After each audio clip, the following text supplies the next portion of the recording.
Hello everyone. तो जैसा कि आप सभी जानते हैं कि एकेटीयू फेज़ 2 के एग्ज़ाम 6 मार्च से 30 मार्च के बीच में कंडक्ट कराए जाएंगे। बीटेक सेकंड ईयर के 6 मार्च से आपके एग्ज़ाम स्टार्ट हो रहे हैं और बीटेक फर्स्ट ईयर के 13th ऑफ मार्च से आप लोगों के एग्ज़ाम स्टार्ट हो रहे हैं। तो इस वीडियो में एक छोटी सी इन्फॉर्मेशन मैं आपको दूंगा and that is very important कि एकेटीयू में जब आप अपनी अपनी कॉपी लिखते हो, अपनी आंसर शीट को लिखते हो, तो ये गलती आपको कभी नहीं करनी है, अदरवाइज आपका यूएफएम बन जाता है, मतलब अनफेयर मीन्स बन जाता है और यूनिवर्सिटी आपका रिजल्ट रोक देती है। तो जो स्टूडेंट्स अभी थर्ड सेम के अंदर हैं, तो सेकंड सेम में कई स्टूडेंट्स ने ये गलती करी थी और कई सौ स्टूडेंट्स का जो रिजल्ट है वो रुक गया था, उनका यूएफएम बन गया था। गलती क्या करी थी उन्होंने कि अपनी आंसर शीट में अपना मोबाइल नंबर लिख दिया था, है ना। तो आप लोगों को क्या करना है, मैंने लिखा हुआ है यहाँ पे कि please do not right your mobile number in your answer sheet. कभी भी आपको अपना मोबाइल नंबर नहीं लिखना है, अदरवाइज आपका यूएफएम बन जाएगा, यूनिवर्सिटी आपका रिजल्ट रोक देगी और आप बिना बात के पैनिक हो जाएंगे, ठीक है ना। एक्चुअली होता क्या है ना, कई स्टूडेंट्स अपनी आंसर शीट के अंदर मोबाइल नंबर लिख देते हैं और उसके नीचे लिख देते हैं कि गुरुजी ये हमारा मोबाइल नंबर है, थोड़ा देख लीजिएगा और कॉल कर लीजिएगा उधर से। तो हम फ़ोन पे या गूगल पे इस तरह की हरकत करते हैं। और कई बार तो जो आपके दोस्तों को ये बात पता लग जाती है कि तुमने मोबाइल नंबर लिखा है उसमें, तो वो आपके साथ खुद प्रैंक कर देते हैं, आपको कॉल करते हैं। वो जब इवैल्यूएशन चल रहा होता है, पता लग जाता है सबको कि ऐसे ऐसे मैं आपका नंबर लिखा हुआ है कॉपी में, मैं आपकी कॉपी चेक कर रहा हूँ, बताओ क्या करना है। तो वो फ़ोन पे गूगल पे करा लेते हैं। ऐसा कई स्टूडेंट्स ने बताया कि उनके साथ ये घटना घटी है। तो यूनिवर्सिटी ने यहाँ पर स्ट्रिक्ट एक्शन लिया है। कई सौ स्टूडेंट्स का रिजल्ट अभी लेटेस्ट जो आपका 2022-23 का इवन सेम था, उनका रिजल्ट ही डिक्लेयर नहीं किया था। उसके बाद उनसे जस्टिफिकेशन मांगा गया, है ना, कॉलेज के अंदर उन्होंने अपना जस्टिफिकेशन सबमिट किया, तब जाकर के रिजल्ट उनका डिक्लेयर हुआ, है ना। तो इसलिए आपको ये गलती नहीं करनी है, कभी भी अपना मोबाइल नंबर अपनी आंसर शीट में नहीं लिखना है। इसके पहले, अब क्योंकि अब तो डिजिटली कॉपी चेक होती हैं आपकी कंप्यूटर से, उसके पहले जब हार्ड कॉपी चेक हुआ करती थी, फिजिकली कॉपी चेक हुआ करती थी, तो उसमें लोग 100 का नोट, 500 का नोट इस तरह का रखते थे। तो इस तरह की फर्जी चीज़ों से आपको बचना चाहिए, इस तरह की एक्टिविटी आपको नहीं करनी चाहिए, ठीक है। अपनी ईमानदारी से मेहनत करो। आपने अब तक मेहनत करी है, पढ़ते आ रहे हो, तो उस पे भरोसा रखो आप लोग। और अभी भी किसी की अगर मान लो पढ़ाई कम हुई है, नहीं हुई है, तो अभी भी आपके पास टाइम है। सेमेस्टर क्लासेस हैं, ऐसा नहीं है कि इसमें बहुत लंबी ड्यूरेशन तक आपने पढ़ाई नहीं करी है तो आपका नहीं हो पाएगा, है ना। ईजी पेपर आते हैं, आप एग्ज़ाम से पहले ही पढ़ लेंगे तब भी आप पास हो जाएंगे, ठीक ठाक नंबर ले आएंगे। दूसरी चीज़ ये भी है, स्पेशली जो बीटेक फर्स्ट ईयर के स्टूडेंट्स हैं, जो सेम 1 के अंदर अभी एग्ज़ाम पहली बार यूनिवर्सिटी एग्ज़ाम देने जाएंगे, तो उनको अगर नहीं पता है तो मैं आपको बता देता हूँ कि आपको जब क्वेश्चन पेपर मिलता है, तो क्वेश्चन पेपर के अंदर आपको क्वेश्चन पेपर पे आपको कुछ भी नहीं लिखना है, ठीक है। तो do not right on the question paper, है ना। कई बार क्या होता है, क्वेश्चन पेपर कई बच्चों को जब पता नहीं होता है तो वो क्वेश्चन पेपर के ऊपर कुछ रफ कैलकुलेशन कर लेते हैं, मार्क कर देते हैं वहाँ पे। तो वो नहीं करना है, क्योंकि जो इन्विजिलेटर्स होते हैं या फिर जो राउंड पे होती है टीम, वो आपका उसमें भी यूएफएम बना देती है। तो वो भी एक इंपॉर्टेंट इंस्ट्रक्शंस के अंदर आता है। तो आपको जो भी करना है, रफ काम करना है, कैलकुलेशन करके देखनी है, कुछ भी करना है, आपको अपनी आंसर शीट के अंदर करना है, क्वेश्चन पेपर के ऊपर कुछ भी आपको नहीं करना है।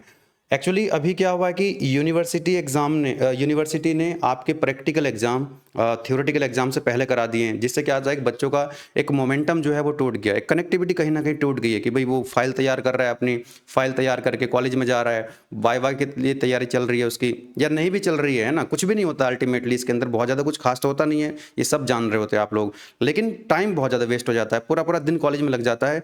तो अभी कॉन्फिडेंस लूज कर रहे हैं, तो आप लोगों को कॉन्फिडेंस लूज नहीं करना है। एग्ज़ाम मेरे ख्याल से प्रैक्टिकल एग्ज़ाम आज 2 ऑफ मार्च है, तो सभी जगह आपके कंप्लीट हो गए होंगे। और तो मैं आपसे यही कहूँगा कि अपना जैसे आपका रिवीजन चल रहा था, जो पढ़ाई आप कर रहे थे, तुरंत अपना वापस ट्रैक पे आ जाओ। आपका कॉन्फिडेंस जो है बिल्ड हो जाएगा।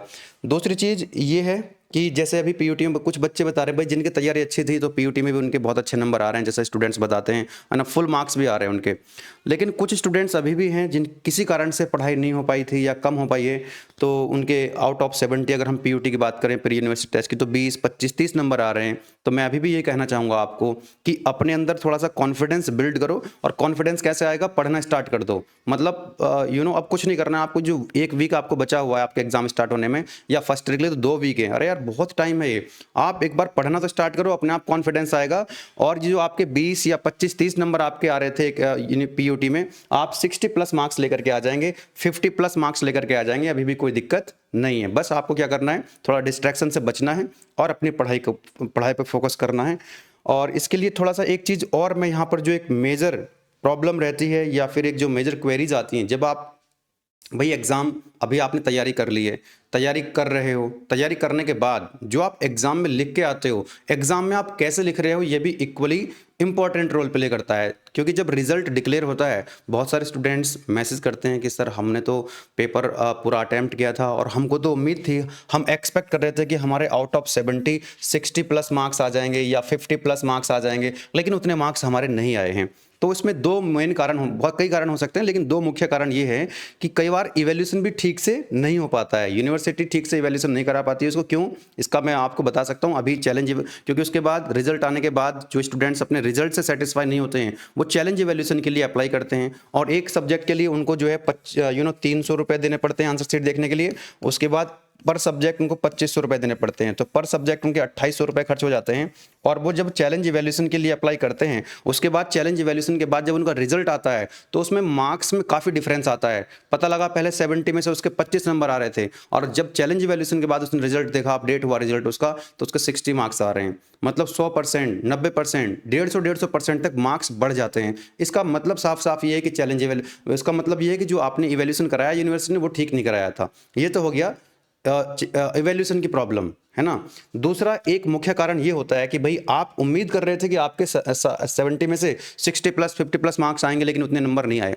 उसका दूसरा कारण ये भी है कि आपने पेपर तो अटेम्प्ट किया, लेकिन जो आपका वे ऑफ रिप्रेजेंटेशन था कहीं न कहीं उसमें थोड़ा गड़बड़ था। कॉपी आपकी थोड़ा-सा अच्छी दिखनी चाहिए, तो उसके लिए कुछ जो मेन पॉइंट्स हैं आप ध्यान रख सकते हैं। The way of representation should be little bit good कि आपकी जो हैंडराइटिंग है, अपनी हैंडराइटिंग को थोड़ा-सा नीट एंड क्लीन रखने का प्रयास कीजिएगा। कोशिश कीजिएगा कि अगर किसी क्वेश्चन के अंदर आप डायग्राम बना सकते हैं, है ना? ज़्यादातर टॉपिक्स में डायग्राम्स होते हैं, तो जितना अच्छा आप नीट एंड क्लीन डायग्राम बना करके चीज़ों को समझाने का प्रयास करोगे, तो उतना प्रेजेंटेशन आपका अच्छा होता है क्योंकि डायग्राम को देखना होता है और जबकि आप जो लिखने वाली चीज़ें होती हैं उनको पढ़ना होता है। तो ऐसा कॉपी को बनाओ आप, मतलब कॉपी को ऐसा कर दो, ऐसा प्रेजेंटेशन बनाओ कि एग्जामिनर को जो कॉपी है वो पढ़नी ना पड़े, वो देख के आपको मार्क्स दे दे। ऐसा आपका प्रेजेंटेशन होना चाहिए। लेकिन कई लोगों की जो हैंडराइटिंग उतनी अच्छी नहीं होती है, मैं भी उनमें से एक हूँ। तो उसमें क्या करें, आपके जो डायग्राम्स होते हैं वो इंपॉर्टेंट रोल प्ले करते हैं, ठीक है? तो आपको जितने अच्छे डायग्राम बना सकते हैं उतना प्रयास करना है। क्वेश्चन नंबर को क्लियरली आपको मेंशन करना चाहिए। कई स्टूडेंट्स क्या करते हैं, क्वेश्चन नंबर ही नहीं डालते हैं उसमें, है ना? कई लोग ऐसा करते हैं। तो आपको जैसे फॉर एग्जांपल सेकंड का बी पार्ट है, तो आपको लिख देना पड़ेगा पूरा क्लियरली कि ये सेकंड का बी पार्ट है और सेक्शन ए है, बी है, सी है, क्लियरली आपको मेंशन करना चाहिए। जैसे 5 का सी आप अटेम्प्ट कर रहे हैं, तो वो क्लियरली दिखना चाहिए। 2 पेन का आपने यूज़ कर लेना चाहिए, ब्लू एंड ब्लैक, ठीक है? थोड़ा-सा प्रेजेंटेशन अच्छा हो जाता है, थोड़ा जो की पॉइंट्स होते हैं उनको, जो कीवर्ड्स होते हैं उनको हाइलाइट आप कर सकते हैं।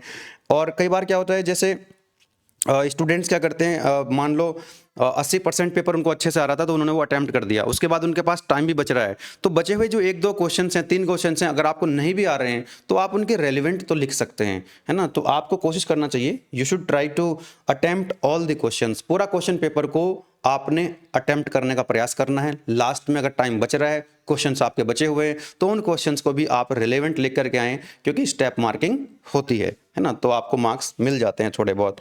चलिए, तो ये कुछ की पॉइंट्स थे जो मैंने आपको बताए हैं। बाकी एक सेपरेट वीडियो इसके लिए हम बताएंगे कि हाउ टू राइट एग्ज़ाम, है ना? वो गुलशन सर अभी आ जाएंगे, तब उसके बाद आपको बताएंगे।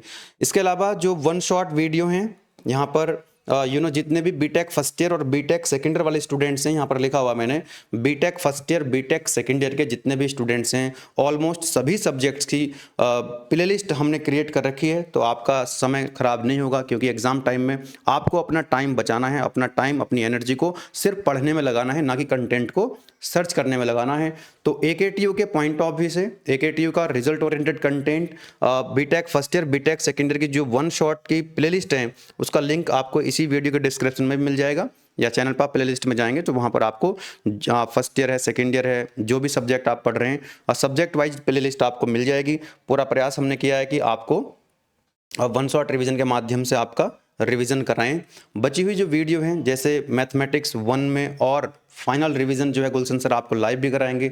18 ऑफ मार्च को आपका मैथमेटिक्स 1 का एग्जाम है, तो 16 और 15 को लाइव रहेंगे गुलशन सर। आपके मैथमेटिक्स के जो भी डाउट्स रहेंगे, किसी तरह कोई दिक्कत रहेगी, और मोस्ट एक्सपेक्टेड क्वेश्चंस जो हैं उनको एक बार रिवाइज कराएंगे। लेकिन तब तक आप लोग पढ़ते रहें। सबसे ज़्यादा बीटेक फर्स्ट ईयर के जो स्टूडेंट्स हैं, सबसे ज़्यादा टाइम आपको देना होगा इंजीनियरिंग मैथमेटिक्स को। बाकी और क्या हमने प्रोवाइड करा दिया वो आप लोग देख ही चुके हैं, और हम क्या आपको सपोर्ट कर सकते हैं इन 2 वीक्स के अंदर या ड्यूरिंग द एग्जाम्स, वो हम आपको 1-2 दिन के अंदर अपडेट करेंगे।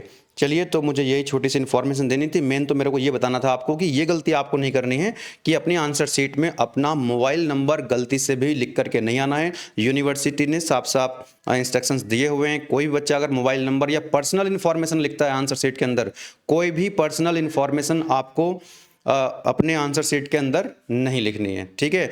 अपना रोल नंबर, जहां एक जो फ्रंट पेज होता है वहीं रोल नंबर लिखना होता है, आपको अपना नाम लिखना होता है। उस फ्रंट पेज के अलावा आंसर शीट के अंदर आपको कोई भी पर्सनल इन्फॉर्मेशन नहीं लिखनी है। अपना मोबाइल नंबर वो तो मेन है ही, वो तो लिखना ही नहीं है। आपको अपना रोल नंबर वगैरह कुछ भी नहीं लिखना है, कॉलेज का नाम, नथिंग, ठीक है ना। चलिए, आप सभी लोग अपनी ईमानदारी के साथ मेहनत कीजिए, पढ़ाई करिए, एग्जाम में अच्छा करके आइए, रिजल्ट आपका अच्छा ही आएगा। फिर wish you very all the best. Thank you.